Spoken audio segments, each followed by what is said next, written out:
வணக்கம். இது உங்கள் பொலிட்டிக்கல் பார்க். நான் உங்கள் நண்பன்.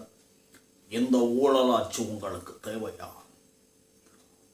எந்த ஊழலாட்சியின் கீழ் நீங்கள் வாழப்போகிறீர்களா? வேணாம், நாம் ஒன்றிணைவோம், மக்கள் நீதி மையம் அப்படின்னு சொல்லிட்டு கொஞ்ச நாளுக்கு முன்னாடி பேட்டரி எடுத்து டிவி உடைச்சவர், அப்புறம் பார்த்தீங்கன்னா டிவியே காலி பண்ணவர், இன்னைக்கு டிவிக்கை பற்றி திட்டுறார். இது ஒரு பக்கம் இருக்கட்டும். இவர் வரும்போது என்ன சொல்லிட்டு வந்தாருன்னு பார்த்தீங்கன்னா, திமுகவோட கூட்டு இல்லை, அதிமுகவோட நீங்கள் கண்டிப்பாக சேர மாட்டீங்க, திமுகவோட நீங்கள் சேர மாட்டீங்களான்னு கேட்டால் அப்படி அறிவிச்சிருவீங்களான்னு கேட்டால் அறிவிச்சிட்டா போச்சு, மக்கள் தானே முக்கியம், திமுக எனக்கு முக்கியம் இல்லையே அப்படிங்கிற மாதிரி சொன்னார். அதுக்கப்புறம் என்னாச்சுன்னு பார்த்தீங்கன்னா, இப்போ டிவிக்கு கிட்ட, அதாவது திமுக கிட்ட சரணடைஞ்சு படுத்தே விட்டானையா அப்படிங்கிற மாதிரி நேற்று உதயநிதி அவர்கள் பிறந்தநாள் விழாவில் அன்னைக்கு பேசினார். கடந்த 27ஆம் தேதி என்ன பேசியிருக்காருன்னு பார்த்தீங்கன்னா, அதாவது வந்தாரை வாழ வைக்கும் தமிழகம் வாகையோடு வந்தவரை இந்த தமிழகம் ஏற்காது, வாகை சூட வரவங்களை தமிழகம் ஏற்காது அப்படின்ட்டு ஒரு பேசுறாரு. அதுக்கு என்ன அர்த்தம்னு பார்த்தீங்கன்னா, யார் வேணாலும் வரலாம், திமுகவின் கீழே வேலை செய்யலாம், திமுக கூட கூட்டணியில் இருக்கலாம், திமுக அவங்கள வாழ வைக்கும். ஆனால் வாகை சூட, வாகை மலர் யார் வச்சிருக்கார்? தளபதி தான் வச்சிருக்காரு கொடியில். அந்த வாகை சூடுற வர்றவங்களை நாங்கள் ஒருபோதும் ஏற்க மாட்டோம் அப்படின்னு சொல்லிட்டு மேடைகள்லாம் பேசுகிறார். இதுக்கு காரணம் என்னன்னு பார்த்தீங்கன்னா, அவருக்கு கிடைச்ச அந்த ராஜ்யசபா சீட்டு தான். இப்போ கமலஹாசன் ஒரு கட்சி நடத்திட்டு இருக்காரா அப்படின்னு சொல்லிட்டு ஒரு 100க்கு ஒரு 10 பேர்த்த கேட்டால் கூட கமலஹாசன் ஐயா கிட்ட கட்சி இருக்கா அப்படிங்கிற மாதிரி கேட்பாங்க. அந்த சூழ்நிலை ஆகிப்போச்சு. ஏன்னு கேட்டிங்கன்னா, எனக்கு தெரிஞ்சு ஒரு 10-15 பேர்த்துக்கிட்ட நான் கேட்டிருக்கேன், கமல் சார் கட்சி பேர் என்னன்னு கேட்டிருக்கேன். அது ஆரம்பத்தில் ஞாபகம் வச்சுருந்தேன், அது என்னமோ ஒரு கட்சி ஆரம்பித்தார், அது என்ன கட்சின்னு தெரியலையே அப்படிங்கிற மாதிரி அவங்க பதில் சொல்கிறாங்க. அந்தளவுக்கு தான் அவங்க கட்சியோட நேம் இருக்குது. அது முழுக்க அது திமுகவோட ஒன்றி திமுகவோட கூட்டணியில் பிணைஞ்சி அது திமுக கட்சியாகவே மாறி போச்சு. இப்போ முழுக்க பார்த்திங்கன்னா கமல் அவர்கள் திமுகனுடைய தீவிரமான தொண்டன் ஆகிட்டார். அவ்வளோதான். அந்த கட்சியில் அவர் அந்த மாதிரி ஆகிட்டார். அடுத்ததாக நம்ம யாரை பார்க்க போகிறோம்னு பார்த்தீங்கன்னா, வடிவேல் அவர்களை பார்க்க போகிறோம். வடிவேல் ஆல்ரெடி என்ன பண்ணாருன்னு உங்களுக்கு தெரியும், அவருடைய சூழ்ச்சி என்னென்னு தெரியும். அவர் விஜயகாந்த் மேலே எவ்வளோ ஒரு வன்மத்தை கக்கி, அந்த பெரிய வன்மத்தை ஊற்றி, அந்த வன்மம் விஜயகாந்த் சாரையே அழிக்கக்கூடிய மிகப்பெரிய ஆயுதமாக இருந்தது வடிவேலினுடைய அந்த ஸ்பீச்சு தான். அந்த ஸ்பீச் யாருமே மறக்க முடியாது. ஏன்னு கேட்டிங்கன்னா, இன்று வரைக்கும் விஜயகாந்தனோட சாவுக்கு வடிவேல் அவர்கள் போகலன்னு சொன்னால் அதுக்கு காரணம் அந்த மேடை பேச்சு தான். அதே மேடை பேச்சை இன்னைக்கு என்ன பண்ணுறாருன்னு பார்த்தீங்கன்னா, இப்போ தான் உதயநிதி அவர்களுடைய பிறந்த நாள் அன்று ஸ்டார்ட் பண்ணியிருக்கார். எப்படி ஸ்டார்ட் பண்ணிக்காருன்னு பார்த்தீங்கன்னா, அதாவது பாட்டு பாடி ஸ்டார்ட் பண்ணுறார். எம்ஜிஆருடைய கொள்கை பாடல்கள் பாடி விஜய் சாரை கேவலப்படுத்துகிற மாதிரி சில விஷயங்களை அவர் பேசுகிறார். என்னன்னு பார்த்தீங்கன்னா, எனக்கு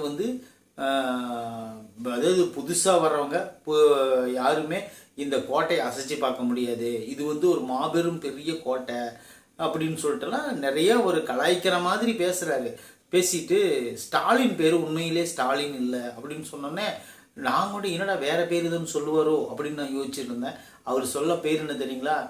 ஐயா ஸ்டாலினோட பேர் ஸ்டாலின் கிடையாது, உழைப்பு உழைப்பு உழைப்பு உழைப்புன்னாரு.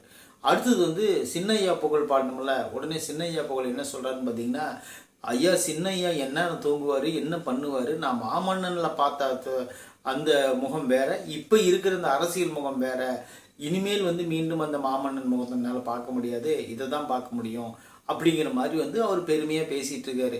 அதாவது இப்போதைக்கு சின்னதாக ஒரு இன்ட்ரோடக்ஷன் கொடுத்துருக்காரு. விஜய் இது எதுக்குற மாதிரி ஒரு இன்ட்ரோடக்ஷன் கொடுத்துருக்காரு. இது காலப்போக்கில் பார்த்தீங்கன்னா கொஞ்சம் அதிகமாகி விஜயகாந்த் சார் எப்படி மீம் பண்ணி ஒரு மட்டம் தட்டினாங்களோ அதே போல் விஜயும் மீம் பண்ணி மட்டம் தட்டுறதுக்கு அவங்க தயாராகிட்டாங்க அப்படின்னு நம்ம புரிஞ்சுக்கணும். அடுத்த பார்த்தீங்கன்னா கருணாஸ் என்ன பண்ணுறாருன்னு பார்த்தீங்கன்னா, என்ன பெரிய நீ ஒரு நடிகன், நீ பெரிய நடிகை, என்னை விட கொஞ்சம் நல்லா டான்ஸ் ஆடுவ, அது ஒன்று தான் உனக்கு அதிகமாக தெரியும், வேறு என்ன, நான் உன்ன மாதிரி நானும் பாட்டு பாடுவேன், நானும் ஒரு நடிகன் தான், நானும் ஒரு தயாரிப்பாளர் தான், நானும் ஒரு இயக்குனர் தான், எல்லா வேலையும் எனக்கும் தெரியும், நானும் ஒரு நடிகர், நான் ஒரு பொண்ணை விட நல்லா நடிப்பேன் அப்படின்னு சொல்லிட்டு அவர் தனியாக ஒரு பக்கம் கத்திக்கிட்டு இருக்காரு. எதுக்கு கத்துறாருன்னு தெரியல பாவம். அதிமுக வந்து அவர் வந்து கூட இருக்கும்போது எடப்பாடி புகழ் பாடிட்டு இருந்தார் கோவத்தோடு உட்காந்துக்கிட்டு. இப்போ வந்து அங்கிருந்து பிரித்து விட்ட உடனே மீண்டும் வந்து திமுகவில் சேர்ந்துக்கிட்டு இங்கிருந்துட்டு எடப்பாடியே திட்டுறாரு, அதுபோல் விஜய் அவர்களையும் திட்டுறாரு. அது என்னன்னா இப்போ வந்து என்னன்னா எல்லாருமே கூட்டணி அமைச்சு ஒரு பக்கமாக ஒரு ஓரமாக நிற்கிறாங்க. நின்றுன்னு அவங்க வந்து என்ன பண்ணுறாங்கன்னு பார்த்தீங்கன்னா மொத்த வன்மத்தையும் வந்து தாவேக்கா மேலே கொட்டுறாங்க. தாவேக்கா மேலே கொட்டுறதுக்கு காரணம் என்ன பார்த்தீங்கன்னா பயம். ஏன்னா தாவேக்கா வந்து இப்போ வந்து ஆளுமையான ஒரு இடத்துல இருக்கு. அது வந்து ஒரு ஆட்சியை பிடிச்சிருமோ, நம்மளை அவங்க தோக்கடிச்சிருவாங்களோ, அதுக்குள்ள அவங்களுக்கு ஒரு பிளாக் மார்க்கு ஒரு புள்ளி வைக்கணும் அப்படிங்கிற ஒரே ஒரு காரணத்துக்காக மட்டும்தான் எல்லாரும் சேர்ந்து இப்போ தாவேக்காவை அழிக்கணும்னு நினைக்கிறாங்க. அழிக்கணும்னு நினைக்கிற தாவேக்காவுக்கு வந்து ஆதரவு பெருகிட்டு இருக்குது மக்கள் நிகழ்ச்சியில், மக்கள் மனசில்.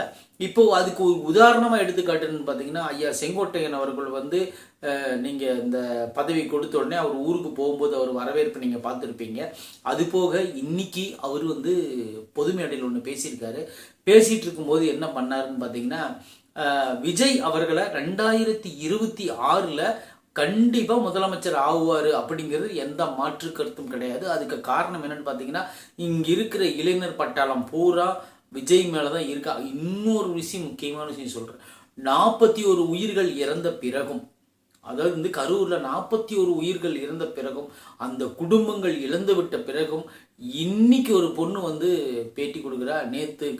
கொடுக்குறாங்க. நேற்று செங்கோட்டையன் அவர்கள் வரும்போது ஒரு பொண்ணு சொல்கிறாங்க, எங்கள் அண்ணனுக்காக நான் உயிரை கொடுப்பேன், அவர் எங்கள் அண்ணன், என் உயிரே போனாலும் பரவாயில்ல, என்னுடைய அண்ணன் தான் எனக்கு வந்து ரொம்ப பிடிக்கும் எனக்கு அப்படின்னு சொல்லிட்டு அந்த பொண்ணு வந்து ஒரு பேட்டி கொடுக்குறாங்க. நீங்கள் பார்த்துருப்பீங்க ஆல்ரெடி. உண்மையிலே அதெல்லாம் பார்க்கும்போது என்ன நினைக்கணும்னு தோணுன்னா, ஒரு மனுஷனை இந்த அளவுக்கு ஒருத்தர் ஒரு ஜனங்க விரும்புவாங்களா அப்படிங்கிறது எனக்கு ரொம்ப எனக்கே பயமாக இருக்குது உண்மையிலே. அந்த மாதிரி ஒரு மனுஷன் யாராச்சும் வெறுப்பாங்களா? வெறுக்கவே முடியாது. அந்த மாதிரி ஒரு முகம் அது. இன்னொரு விஷயம்னு பார்த்தீங்கன்னா இங்கே இப்போ இருக்கிற அரசியல் சூழலில் வந்து இவங்க எல்லாரும் நினைக்கிறது போல ஒரு கட்டத்துக்கு மேலே விஜய் வந்து நவர முடியாது அப்படின்னு சொல்லிட்டு எல்லாருமே சொன்னாங்க. யாரும் சொல்லலை, யாரும் சொன்னாங்கல்ல, எல்லாருமே சொன்னாங்க. இப்போவும் சொல்லப்போனால் ஐயா நக்கீரன் அவர்கள் கூட ரொம்ப கடுமையான விமர்சனங்கள் வச்சாங்க. அதுக்கப்புறம் வந்து பார்த்தீங்கன்னா அந்த தொப்பி போட்ட ஒருத்தர் இருப்பார் பாருங்க, அவர் என்ன ஒரு பயங்கரமாக விஜய் சாரை பற்றி ரொம்ப தரக்குறைவாக பேசினாங்க. அப்புறம் வந்து சாட்டை இடுபவன் சீமான் இன்னைக்கு வரலும் பேசிட்டு இருக்காரு. ஏன்னு கேட்டிங்கன்னா அவரோட முக்கியமான தாக்கத்துக்கு முக்கியமான காரணம் என்னன்னு பார்த்தீங்கன்னா விஜய் சாரனுடைய வருகை வந்து சீமானுக்கு மிகப்பெரிய பின்னடைவு ஏற்படும் சொல்லிட்டு அவர் நம்புறாரு. அதாவது நம்ம எடுத்து வைக்கிற அரசியல் கரெக்டாக இருந்துச்சுன்னா மக்கள் எந்த பக்கமும் நவர மாட்டாங்க. இவங்க தமிழ் தேசியம் அப்படிங்கிற அரசியலை விட்டுட்டு, திமுக எதிர்ப்புங்கிற அரசியலை விட்டுட்டு நேர தாவேக்காவை தான் அவங்க டார்கெட் பண்ணுறாங்க. ஆனால் அவங்க என்ன பண்ணுறாங்கன்னு பார்த்தீங்கன்னா தாவேக்காவை அவங்க ஒரு ஆட்டத்திலே சேர்த்திக்க மாட்டேங்கிறாங்க. அதுதான் விஷயம். ஏன்னா ஒரு எதிரி வந்து அவன் எதுக்கவே மாட்டேங்கிறான் அப்படிங்கும்போது அவனையே எடுத்துக்கிட்டு இருந்தோம்னா அவன் மக்கள் பார்க்குறவங்க என்ன நினைப்பாங்க, என்னடா அவன் கம்முனே போயிட்டு இருக்கான், எதிர்த்துக்கிட்டே இருக்கிறான் அப்படின்னு சொல்லிட்டு தப்பாக நினைக்க மாட்டாங்க. அந்த மாதிரி தான் இப்போ சூழ்நிலை போயிட்டுருக்கு.